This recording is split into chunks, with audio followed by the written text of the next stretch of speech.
खुदा यीशु मसीह में आप सबकी सलामती चाहती हूँ। मैं हूँ आपकी होस्ट नौशीन साबिर अदनान। आप देख रहे हैं प्रोग्राम अक्स। एक बार फिर से आपकी खिदमत में हाजिर हूँ।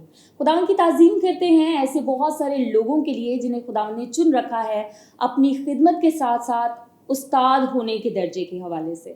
और मैं खुदावंद की शुक्रगुजारी करती हूँ कि खुदावंद आसमानी बाप जो पहला उस्ताद था, उसने अपने इकलौते बेटे हमारे खुदावंद यीशु मसीह के वसीले से हमें एक नया उस्ताद बख्शा, और फिर मसीह ने आगे पाकरू हमें एक नया उस्ताद बख्श दिया। सो उस्ताद होना ये एक काबिल फ़ख्र होने के साथ साथ एक अजीम खिदमत और अजीम किस्म की ज़िम्मेदारी का एहसास दिलाता है।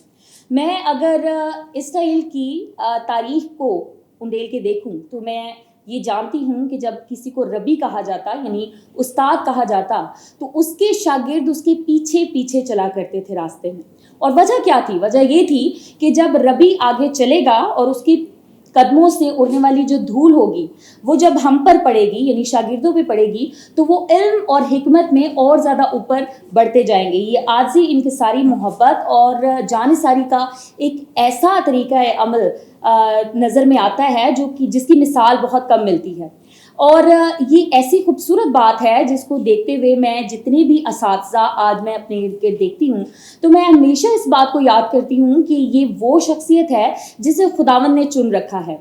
सो खुदावंद का चुना जाना सिर्फ पास्टर साहबान के लिए नहीं है या मुबशरीन के लिए नहीं है, बल्कि एक उस्ताद के तौर पे खुदावंद ने आपको इससे भी बढ़कर ज़िम्मेदारी बख्श रखी है, क्योंकि आप बहुत सारी रूहों और ज़िंदगियों और बच्चों और ख़ानदानों के लिए मशअल राह होते हैं। सो खुदावंद करे कि हम भी असातिज़ा की उसी तरह से इज़्ज़त कर सके जैसे हम इसराइल की तारीख़ में देखते हैं। और खुदा करे कि जितने असातिज़ा हमारे दरमियान यहाँ पाकिस्तान में रहते हुए और कुल दुनिया में काम कर रहे हैं वो भी इसी अंदाज़ और इसी दयानतदारी से काम कर सकें कि वो हमेशा दूसरों के लिए मशअल राह हों और दयानतदारी से अपना फरीज़ा खुदावंद आसमानी बाप की पहचान और उसके कलाम के वसीले से अंजाम देते रहें। सो आज हमारे दरमियान हमारे लिए ये खुशकिस्मती की बात है कि हमारे शो में भी एक उस्ताद मौजूद हैं। आपकी मुलाकात करवाएंगे एक छोटे से ब्रेक के बाद। कहीं मत जाइएगा, हमारे साथ रहिएगा। Will be right back after a short break.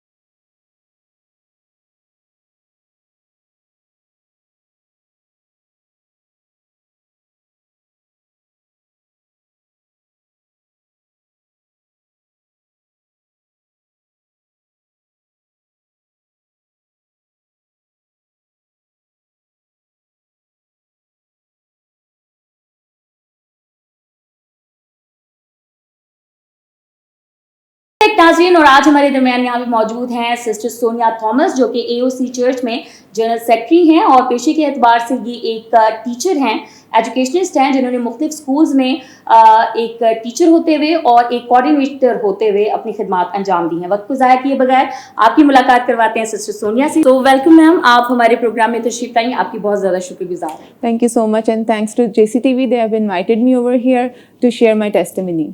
Thank you so much. अच्छा, JCTV हमेशा ही जो है वो इस तरह के कीमती लोगों से मुतारिफ़ करवाता रहता है अपनी ऑडियंस को, अपने व्यूअर्स को। मैं आपसे सबसे पहले तो ये जानना चाहती हूँ, जैसे मैंने अभी बताया कि एक टीचर जो है इसकी बहुत बड़ी जिम्मेदारी है, तो सबसे पहले आप मुझे ये बताइए, ये इतना ज़बरदस्त शोबा है, हर दूसरी लड़की का ये ख्वाब होता है, तो आप भी अपने ड्रीम को फॉलो करते हुए इस फील्ड में आई, या कि आपकी फैमिली में कोई इंस्पिरेशन थी या वालिदैन का ख्वाब था कि आपने इस फील्ड में आना चाहा?